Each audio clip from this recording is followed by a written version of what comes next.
All right, here we go. Dry scoop number, what is this, Luke? 113. 113. We're back.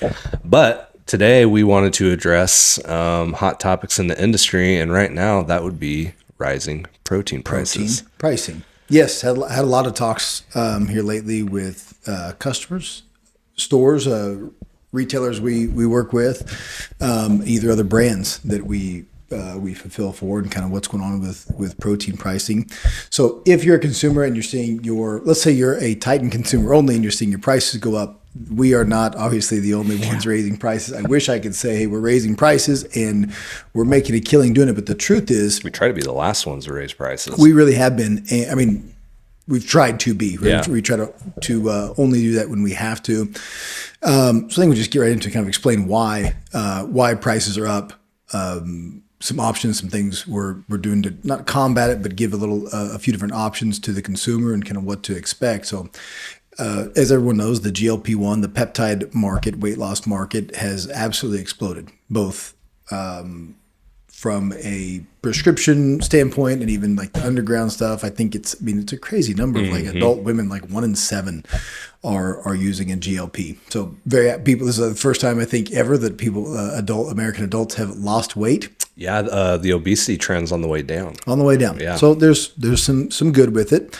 Certainly could be a healthier country, but that has put in, so it's just in the conversation now, the national conversation. If you're taking these, like, you're not going to have an appetite, but you want to maintain your muscle mass. That's your calorie burning engine. So you need to at least make sure you're getting adequate proteins. Well, so the protein conversation has become, everybody needs to prioritize protein.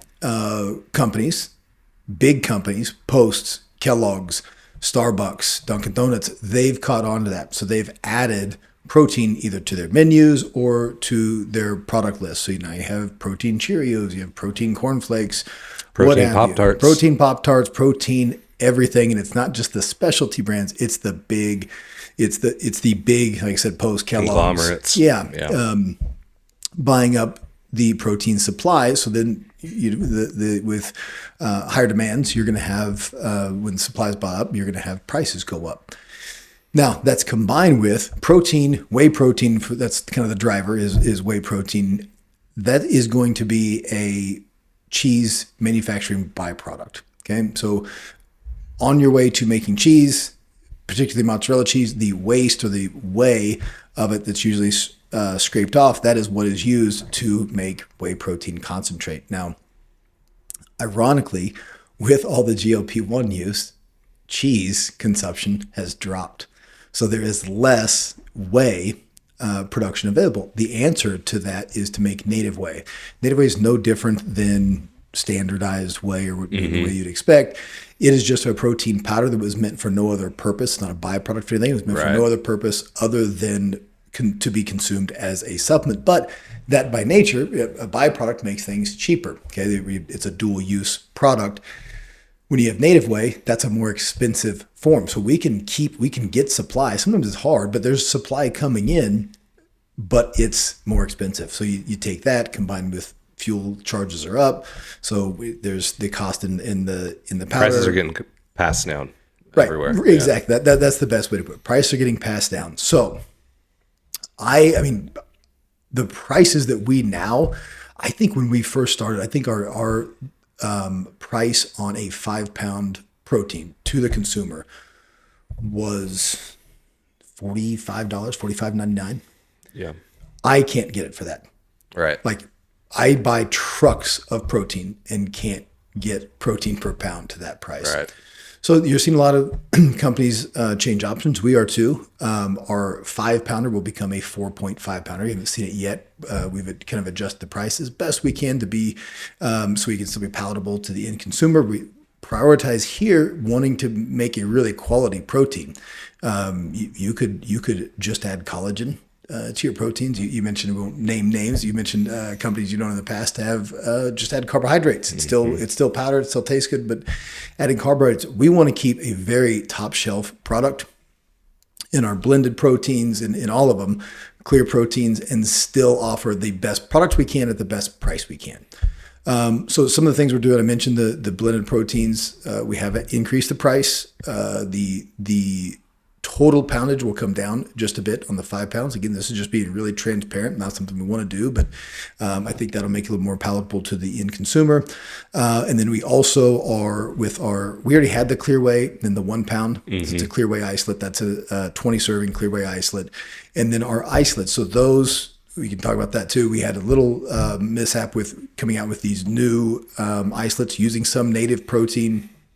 It's all microfiltration whey protein isolate. So if you want kind of the cream of the crop, the top of the food chain gold standard of protein, you're talking 100% microfiltration whey protein isolate that has, it's 0 carbs, 0 sugars, just about. There's a little bit in the flavor system, no fats, premium protein. That one will go from a 2 pound offering that will lower the price a little bit, but that'll go to a 1.2 pound. So it's 2 pound. It'll go from being a 2 pound 31 serving down to a 1.2 18 serving container. So again, and the price will be decreased too. It's not right. Like paying the same for the 1.2, but just to make it a little more palatable to the end consumer, a product that you can take, enjoy, still very efficacious. That was the big one, is how do we make a product that people can afford to take every day and is still worth taking. Right. You can cheapen it to the point that, sure. What are you buying anyway? How many companies are amino spiking or gone back to some of those old dirty tricks? Yeah.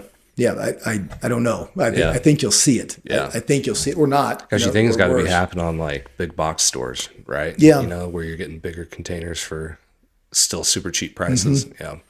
Yeah, I think you'll see. I think you'll see less.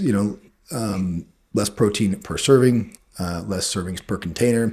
All the above. People are squirming and trying to find kind of their new place in the protein market. So you would think, hey, with all the GLP-1 stuff, and if you're taking GLP-1, listen, go buy big bulk protein, because it's still like we're still going to have a 60 serving container, which is for $80. Yeah. That's going to be like cost per serving for 25 grams of protein, whatever it is. It's still going to be the best option in terms of like bang for your buck. Right. Unfortunately, a lot of the people that are on the GLP-1s, like they're getting marketed to, not walking into a supplement store, a supplement retailer, going online to a company like ours and ordering it. They are seeing like, get your protein with your Cheerios, which is not exactly what you want to do. They're just reading protein saying, oh, I remember my physician who gave me this prescription told me to eat protein. Yep. Protein Pop-Tarts, you said? I'll take those, which is basically a Pop-Tart with 5 grams of protein in it. Yeah. 5 more. 5 more grams. Than the original, yeah. So 6. Yeah. I would like to see, so if you're really taking it seriously, I don't think that, the hardcore users, unfortunately, the people who have no interest in GLP-1s, they're kind of ones suffering because of the popularity of them. In terms of pricing coming down, I've been asked that a lot. How long is this going to last? I'm going to call it, you're not going to see prices come down for at least 6 months. Some things you could see come down if fuel charges come down, then you could see the shipping. This is not like the shipping to you, it's both, but this is moving products around the country, moving raw materials around the country. When that comes down, that could alleviate some cost. So I think what you might see, you might even see prices stay the same. I'm talking past 6 months out. Yep. I think you might see prices stay the same, but companies, brands go back to their original serving size, servings per container, things like that. That's what I would look for. But I'm not holding my breath because I don't think this is not a short-term crazy market. It's not a short-term problem. And these companies that got into the protein game, if people are continuing to buy them, they're not going to stop buying up that supply. Right. So if demand stays steady, supply is going to stay where it's at. I think we will see an increase in supply, in production, and influx even in international proteins coming in. But for now, it's what it is. Yeah. Yeah. This isn't good news. It's just news. It's just news. Yeah. Yeah. So that's why we want to get it out there to you. That's right. So as far as we did send out an email letting everyone know. So there is a horse on the sidewalk right there. Just want to point that out. There is a horse walking down the sidewalk of the industrial park here. Listen, I said fuel charges were high. There's the horse. Literally, people are riding horseback now. Am I going insane? I don't see it. I completely lost my train of thought there. No, I mean, I think that we were just going over the rising costs, obviously, and anything in the foreseeable future if we see any drops. Yeah. But yeah. Is there anything else that's contributing to any of this? No, it's. Yeah, I mean, yes, the rising costs all over the place. Right. It's a commodity. And with inflation up, commodities are going to be on the rise. Things just it's not that the price has gone up. Your dollar's worth less. Yeah, that's for sure. Yeah. So all part of it, doing what we can to still get, like I said, a good product at an affordable price. But everyone's kind of dealing with it right now. You're not getting gouged by big protein. There is no such thing. Right. We're trying to find good options too. But bulk, bulk big protein is Still your best bet. Still the best bet. Yeah. If you're looking for dollars per gram of protein, that's still the best bet. Yeah. For a while, the comparable 5-pounders from other companies were above 100, and we're still under 90. So I'm trying to keep it there. Yeah. Good. Cool. That's the update. That's what's going on in our world. Until next time. Until next time. Thank you.